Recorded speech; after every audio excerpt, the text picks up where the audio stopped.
Well, good morning and welcome to Elevenses. It's another stuttery start from the video, which is very depressing.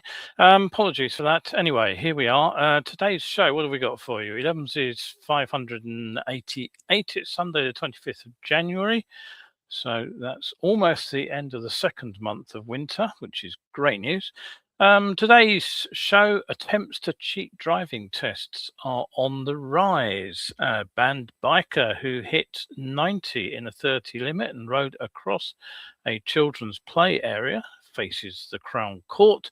More prime markings for Scottish Highland roads, and two box junctions that raised almost £500,000 in 8 months have actually been ruled legally compliant, so they're staying in place. What else we got for you? In Guernsey, tumbling CBT numbers have been blamed on the compulsory theory test. We'll have a quick look at some UK and world news in brief. Carol Nash has taken over as the title sponsor for BSB. A German e-moto manufacturer has filed for insolvency, but in East Africa, an e-battery swap network has actually opened up its to a rival. TVS have unveiled an augmented reality helmet. The Triumph Trident 660 and the Tiger 660 get a punchier engine. We'll have a very quick look at that story. Nothing much going on in the world of new motorcycles, obviously, this time of year. And then in depth, why do learners defend the perennial L-plate system? I'll probably be controversial as I look at that one and have a talk about that particular issue. Meanwhile, just a quick shout out to those supporters from the last week, and very many thanks again to Graham. He bought a copy of Crash Scene Motorcycle. Kay Simmons, Nick, Damo, Clive, Mike, he downloaded both Crash Scene Junction and Crash Scene Corner. Rachel, who also downloaded Crash Scene Corner. Paul and Anonymous, of course. Thank you very much for your support. Right, okay, so we've got a couple of viewers looked in. Clive's here live, saying good morning from a wet and grey Scotland. Yes, I suspected it might be, and Kevin's here as well. So nice to see you both, and hopefully we'll get a few more live viewers during the day, or the morning anyway. Right, okay, so let's start with some observations about the world in general, motorcycling. Now, the first story, very quick one, a caution for riders who are using or looking for an alarm system, an app basically that you have the motion detector on the bike, and it sends a trigger to your phone app, tells you the bike's been moved, and maybe even tells you where it is. Now, many of the cheaper models have been using 3G. And O2 has now confirmed it will be switching off its 3G network. They've branded it as technology from a relic of bygone era. So you will need to move to a device, if you've got one of these, that runs on the 4G and 5G infrastructure, or you'll need to find a network provider which is still planning on supporting 3G connectivity. So if you're thinking of buying one of these systems, beware of those cheap ones that are on eBay or Ali What's It. Many of that are still running on 3G. Something that mildly amused me, the boss of Phoenix, this is the basics training school which has been steadily updating its network by opening new schools up and down the country. He was recently pushing his school online, and he said the best thing to do when you're considering where to take your CBT or full license training is to check the reviews on Trustpilot, where you get unbiased reviews from real customers. Trustpilot? Really? It's only January, of course, but already the early alerts for the coming motorcycle season's safety campaigns are appearing, such as one for Biker Down run by South York's Fire and Rescue. Now, you probably bore with me telling you I did put together the original Science of Being Seen presentation. It was the third module for the Biker Down courses created by Kent Fire and Rescue. That's where the scheme came from in the first place. And my talk was all about the difficulties that drivers have seeing motorcycles and trying to get away from this idea that these crashes happen because drivers don't look. But I also tried to explain that conventional high vis and day riding lights are actually surprisingly ineffective in helping drivers see motorcycles. And I did suggest some more positive ways of looking at how to use these. But ultimately, what I was suggesting that rather than sort of adopting a be seen policy, riders should be as proactive as possible with a sort of stay out of trouble approach to riding, which predicts that we basically aren't seen. So how do we get on with that then? Well, basically the answer is it's back to the future on this one, and I've lost my graphic which I had ready to go. Damnation, here we go. I should hopefully get it up in just a moment. So I don't know why the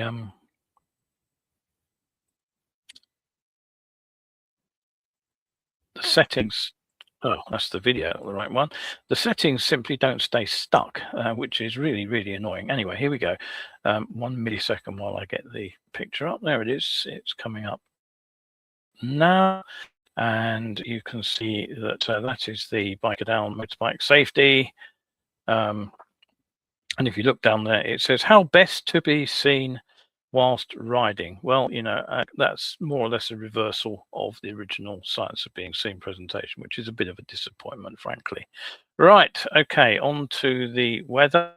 We've got set up for the week. Well, basically today south and southeast looks overcast with some light showers at times, relatively mild, 7 to 8 Celsius. Winds are light. Further north it stays cloudy with some light rain. Winds have dropped up there though. Northern hills and high ground in Scotland, you will see some light snow at times on the highest ground. Temperatures near freezing up those altitudes, of course, and there'll be some icy spots possible. Now, Monday looks a bit chillier for much of the UK. Largely overcast, patchy rain in the south later on. Highs around 6. Midlands and northwest, the more persistent rain will move in during the day. Scotland and northern England, hills, once again, wintry showers and some mist this time. Now, heavier rain arrives across most of England and Wales, notably though in the northwest and Midlands on Tuesday, and the colder air over the higher ground could bring some sleet or snow to upland areas. Now, winds will pick up. Scotland and the far north, the forecast again is for persistent wintry showers on the highest ground with temperatures near freezing. Wednesday from 28th. Now again, south and southeast, it remains cloudy, some light rain, but a few brighter intervals could appear and winds will drop back again. Highs are up to about 8 or 9, so a little bit milder. North you go, the cooler it gets, cloudier it gets, and some light showers again across the north and the Midlands. High ground in the north and the Highlands, again, watch out for possible snow. General outlook for Thursday to Saturday. Trend towards some slightly less unsettled weather, but it's likely to stay rather damp across much of the UK. Expect a mixture of some rain with sunshine and cloud, but no walls of snow as have been forecast in certain areas. Right, okay, let's get on with some news.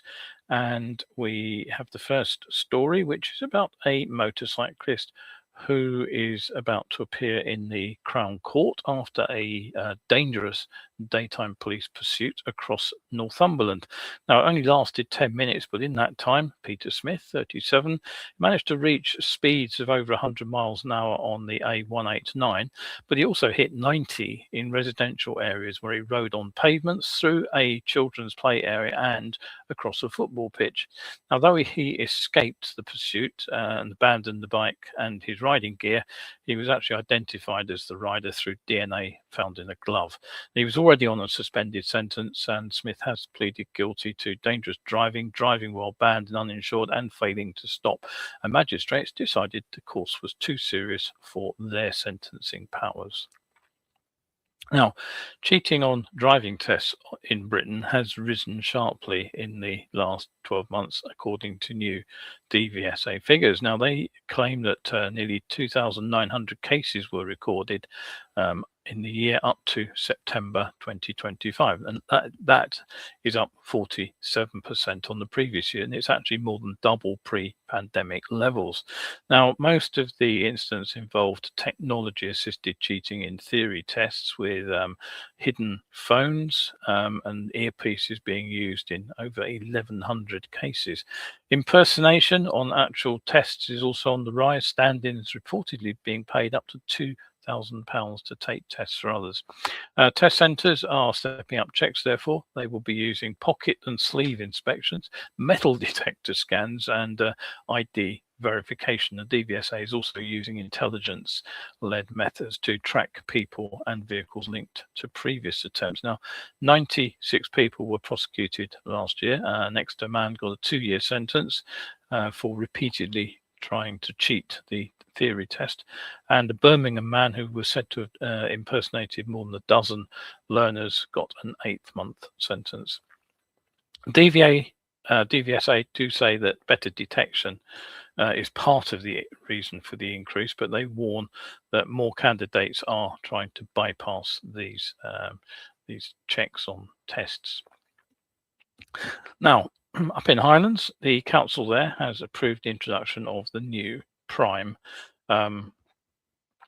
motorcycle safety markings. These will go in on the A939, which is between Grant Town on Spey and Nairn.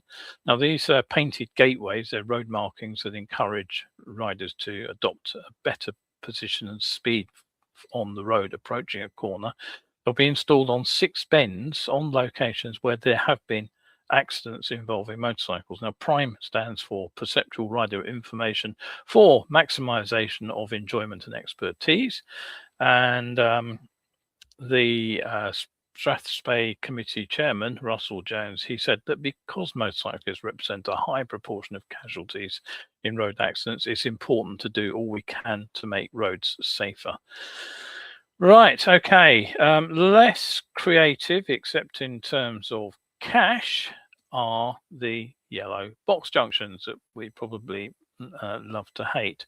Now, these pair of 2 controversial box junctions that are in South London, they've generated more than £450,000 in just 8 months, but they have now been ruled legally compliant, despite claims they operate as just a cash cow. Now, concerns were raised by councillors, residents, local businesses, and Kingston Council. They reviewed these junctions. They're on Kingston Road in New Malden, and they found both the layout and the enforcement to be, they called this, described them as lawful and proportionate, and the result was no change was recommended.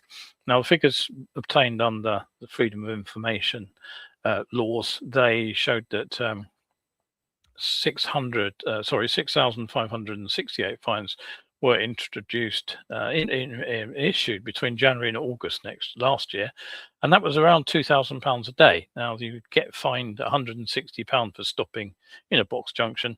You can reduce that penalty by half if you pay early. But council officers say that the box junctions work because they say that the fines levied by these box junctions have been falling in recent years. And they also stress that the revenue raised is ring-fenced for transport and highways spending, which includes, of course, highways maintenance, which I doubt many of us will actually complain with at the moment. Councillors were due to formally debate the issue last week. Right, okay, moving on. What have we got next? Well, this is a story from Guernsey where the number of people taking CBT has dropped from 118 last year to just 48. Now, it's become a requirement on the island to pass a theory test before taking CBT. You'll recall that's one of the provisions in the review of the sort of road transport safety strategy that we discussed just recently. Now, the number of provisional licenses issued has also almost halved to just 76. The island's active travel audit also saw the use of motorcycles drop from 9% to just 2% in October last year. Excuse me. but cycle and electric use rose from 15% to 19%. Now, a local dealer blamed the new theory test rule. He said at 14, they don't have much experience on the roads and they don't recognize the signs and things. It can be really hard for them to pass.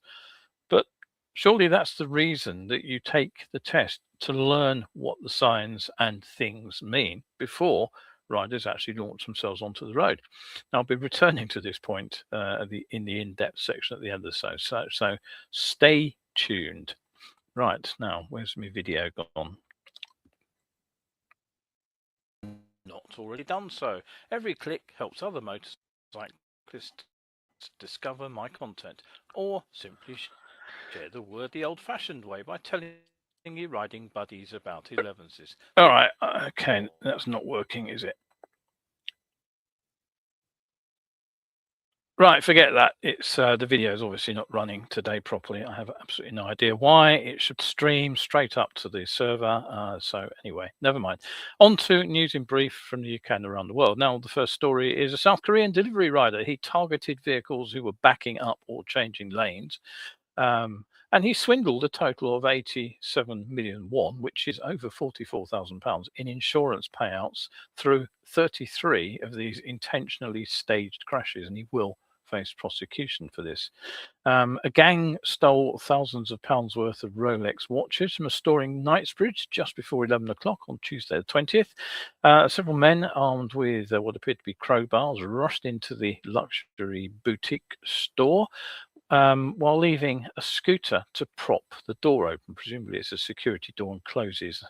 Anyway, the thieves made off on other scooters. Oddly enough, one appears to have a Dutch registration plate. Two irreplaceable 1930 Rudge Speedway bikes have been stolen from a container shipped by train from New York to an auction in Las Vegas. The machines were ridden by one Arthur Warwick. He was a pioneer of the sport when it first came to the UK in the 1920s, and they had Arthur Warwick hand painted on the mudguards. Now, reward for information as to their whereabouts has been offered, and a 1914 Zenith was stolen at the same time. A rider in Arizona who went over a roadside fence and was invisible to passing traffic was located by his wife thanks to his Cardo intercom. It sent a crash detection alert via text message with a map location. She drove to the scene and found him immobilized with multiple injuries. Quite why she didn't alert the emergency services, I can't say. But anyway, the important thing is that he has survived, even though he's badly injured, and riders in similar situations have actually died when they lay undiscovered. I can be skeptical about the value of some modern technology, but I think these crash alerts do prove their worth. Now, another rider who crashed survived a near fatal spill in Victoria in Australia. His motorcycle hit a deep pothole, and it's become a catalyst for concern about the state's deteriorating roads. Max Lucas joined 1,000+ motorcyclists in a rally outside the Victorian Parliament building to demand urgent action to address crumbling road surfaces. The protest said riders face serious road risks and called for increasing maintenance funding and also accountability from authorities responsible for Victoria's road network. I would like to see something not dissimilar going on in the UK, frankly. Now, this is an interesting story. This one, if the picture arrives, there it is. A motorcyclist in County Kildare in Ireland, he will face court because he was pulled over on his bike, and checks revealed that not only was the bike's tax 4 years out of date, the rider was carrying a passenger illegally on a learner permit, and he had no insurance anyway. And for some reason, the rear brake on the bike had been disabled, so the motorcycle was seized for further examination, and he's likely to face more charges. Now, as you probably know, the title sponsor of British Superbikes pulled out. That was Bennett's Insurance at the end of last year. A bit of a surprise, I think. But Carol Nash, who are another insurance specialist, of course, have taken over the role for what will be the 30th anniversary season. And if you happen to be a Carol Nash customer, you can experience a number of exclusive VIP events in 2026. You can get free tickets. There are going to be guided grid walks, laps in the BMW safety car, even pillion sessions with a professional ex-racer. Me, I think I'd just have 50 quid off the insurance. Thank you very much. Right, okay, now I will skip the next video section as the video is not playing. So we will move straight on to the bikes section, which I will hopefully get the picture up for about now. There it goes. Now, late last year, another electric motorcycle project quietly collapsed. Govex, so Munich-based firm, and it was behind a motorcycle known as the eCOURSE. Now, this is a bike which I'm trying to get a picture up again. Here it comes. It was an electric revival of an iconic East German. The pictures disappeared. Right, good Lord, it's all going wrong this morning. Here we go. There we go, that appears. So this was the eCOURSE. It was a revival of an iconic East German scooter from Simpson. But the bad news is it started at €5,400. And if you added the various bits that upspec'd it, you could expect to pay over €8,000. Frankly, very over-optimistically priced as a premium machine aimed at what turned out to be a non-existent nostalgia market. In terms of practicality, it was heavier, it had little storage space, and you could buy an inexpensive and more practical rival like the Neo electric scooters for a fraction of the price. Okay, so we're talking about motorcycles again. So let's have a look at Ampersand Energy. They have announced a landmark partnership, they say, with Wilex Mobilities, who make electric motorcycles, and they will be able to use Ampersand's battery swap technology, which is in place across East Africa. Now, it's actually a major first, they say. Up to now, Ampersand's swap network has only been able to be used by people using their own Alpha motorcycles. And they say opening up marks a big step towards interoperability, with future potential to support other bikes, tuk-tuks and small EVs. Ampersand already delivers over 20,000 battery swaps a day in Rwanda and Kenya. Compare and contrast with the state in the UK. And they say this open network approach could accelerate electrification across Africa's 30 million commercial motorbikes. Now, TVS Motor Company, they're the Indian parent you probably remember of Norton. They unveiled a carbon fiber helmet with an augmented reality heads-up display at last November's EICMA show in Milan. Whilst the helmet's said to meet global standards, gets the ECE 2006 mark and also US DOT certification, no pricing yet, nor any information on a potential launch. Now, it's built in partnership with a Swiss startup called Aegis Rider, and it's powered by Qualcomm technology. The helmet integrates a micro LED OLED projector and binocular AR glass, and it projects, of course, key data including navigation, speed, hazard alerts directly into the rider's line of sight via wireless connectivity to the bike's systems. And naturally, riders can take calls, messages and more without looking away from the road. So this safety feature, which brings with it the proven extra risk of distraction resulting from a phenomenon known as task splitting. Yeah, so it's all sold in the name of safety. But there's a serious limitation, just a 700 milliamp hour battery for just 4 hours of runtime. So not quite sure who this is aimed at. Where will it appear? Well, my guess is you may well find it connected with those new Nortons when they appear. One bike which is getting an upgrade is the 3-cylinder Triumph, the Trident 660 and the Tiger Sport 660.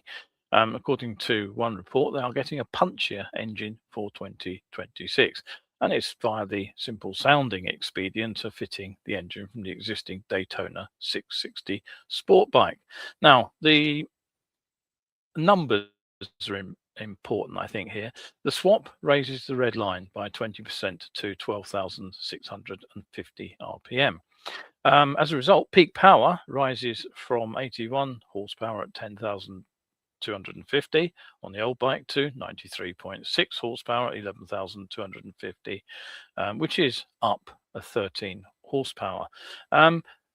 The engine changes are necessary to boost the performance. There are a number of them, but one of the big ones is that there's a move from a single throttle body to 3 individual 44mm units. That's one a cylinder, obviously. The result is that the tubular steel mainframe has also had to be changed because the new geometry with these extra throttle bodies has forced that to change, and the new machine is slightly heavier too.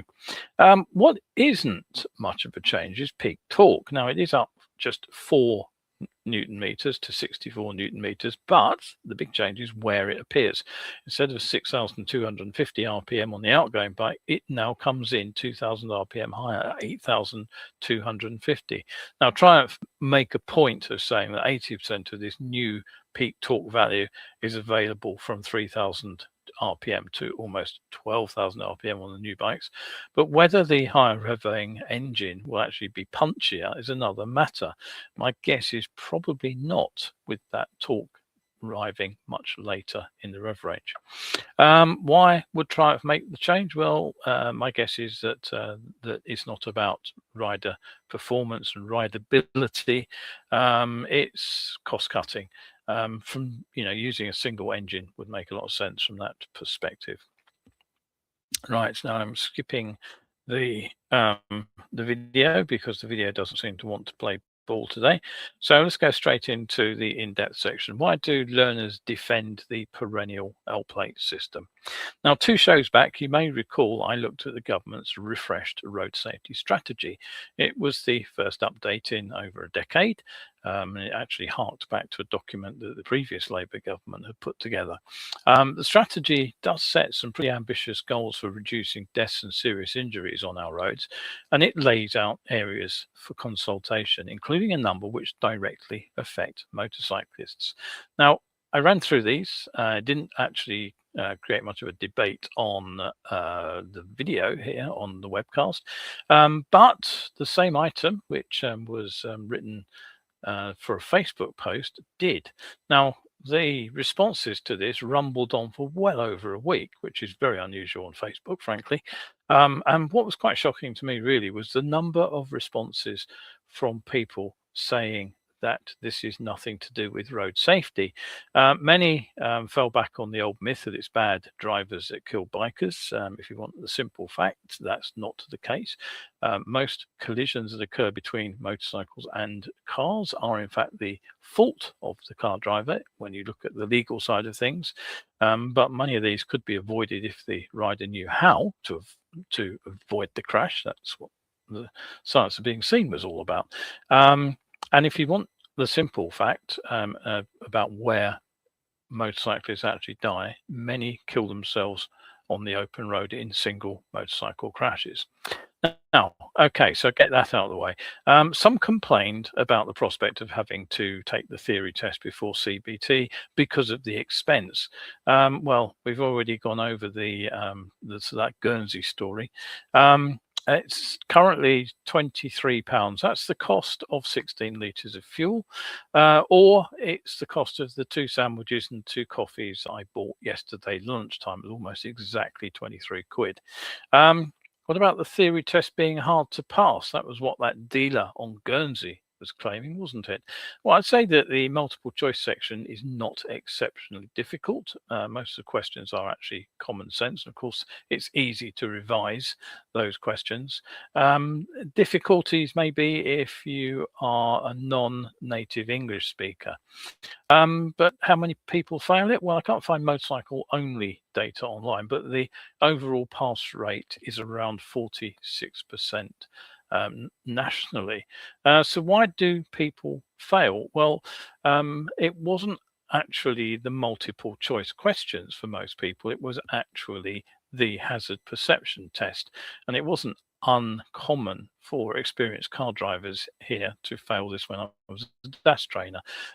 Basically, the hazard perception test requires a sort of a specific understanding of what the question actually is, not just what the video tells you, and that did trip people up.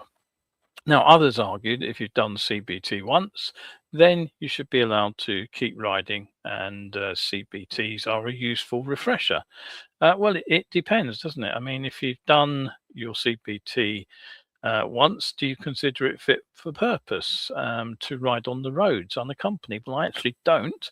And the fact is that the riders remain overrepresented in motorcycle crash stats. As I know, there's no record kept of how many CBTs a riders put themselves through, so it's impossible to prove that claim that the more CBTs you take on your ride, the safer you are. It may well be at least partially true, but there's no evidence for that. Another statement was that riders only wanted to ride a 125, and it would cost, quote, one case, hundreds of pounds to take a training course. Well, there's undoubtedly some genuinely people who are financially challenged. I guess that applies to younger riders or the gig economy workers, but the argument really does collapse under even light scrutiny.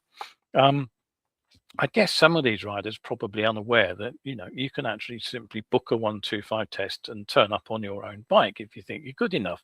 There's absolutely no requirement to take DAS style training. Now, currently, Mod 1 will set you back £15.50. Mod 2 is £75 during the week, £88.50 at the weekends. So in other words, including theory test, you can take an A1 test for under £120, and that's less than the average cost of repeat CBT. Now, factor in the cost of a single low-speed spill, for example. A damaged fairing or scooter panel will exceed the cost of that A1 test. Throw in an insurance excess if you make a claim.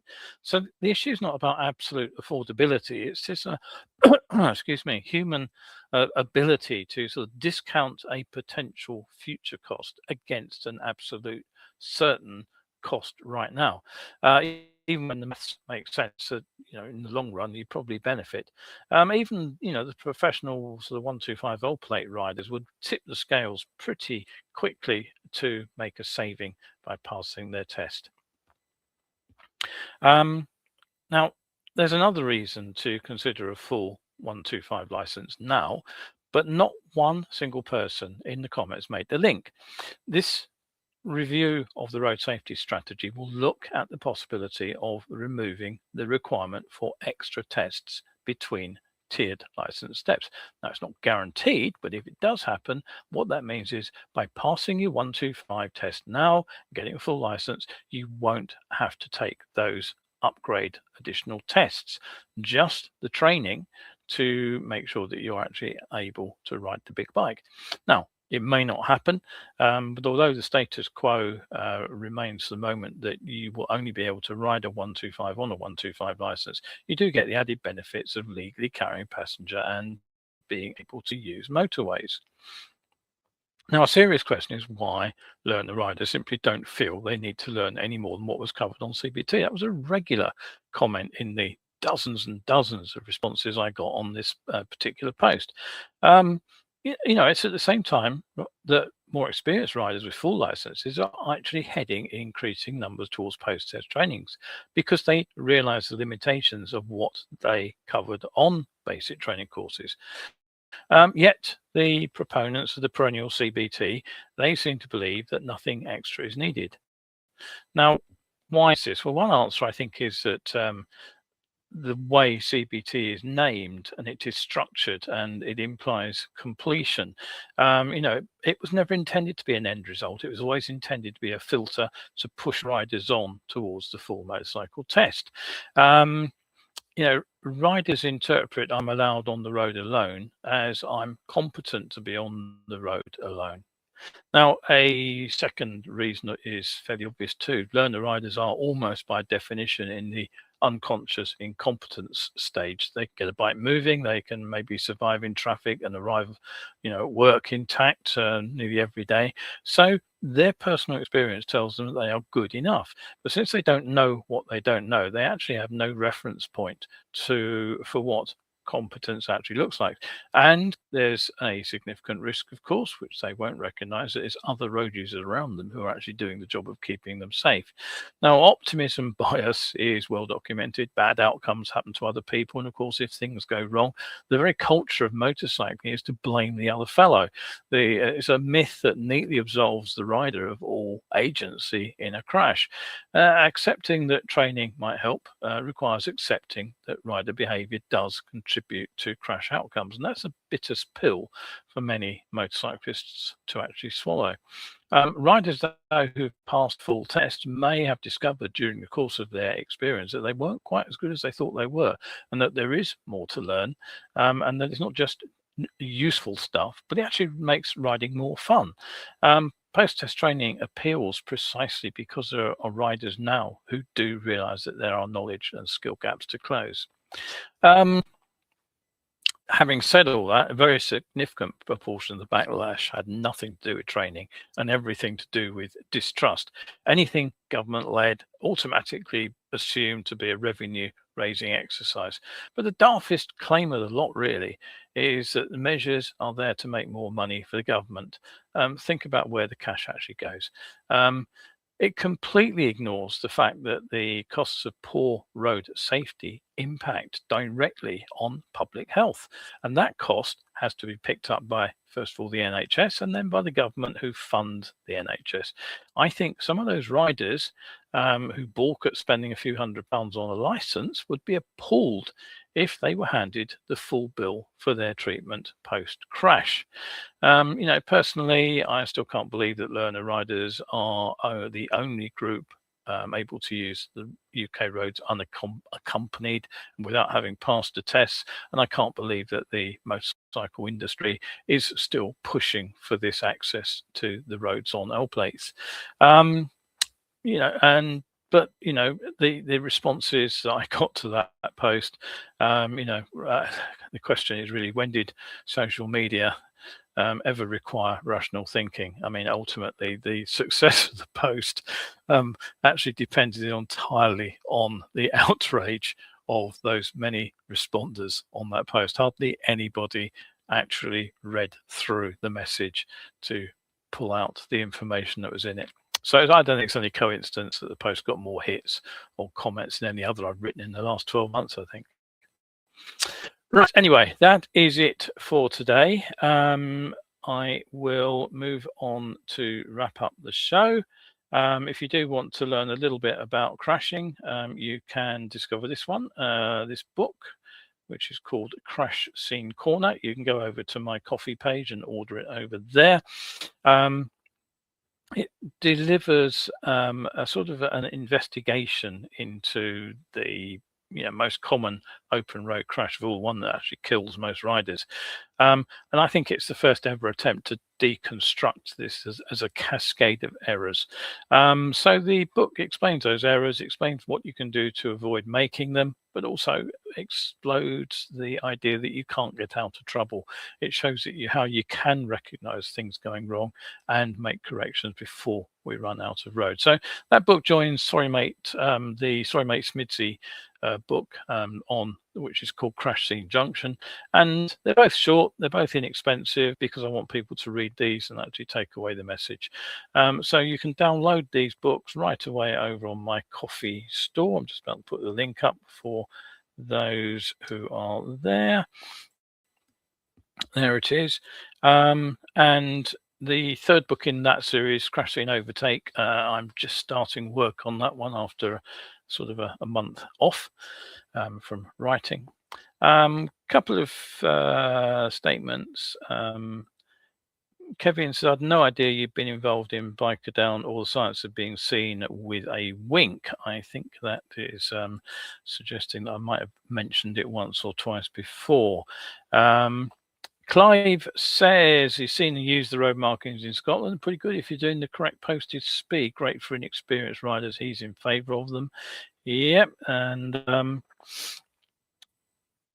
Sue says, can't believe when I took my CBT that one didn't need to know the highway code. Absolutely necessary for riding or on the roads, surely. Yeah, I would.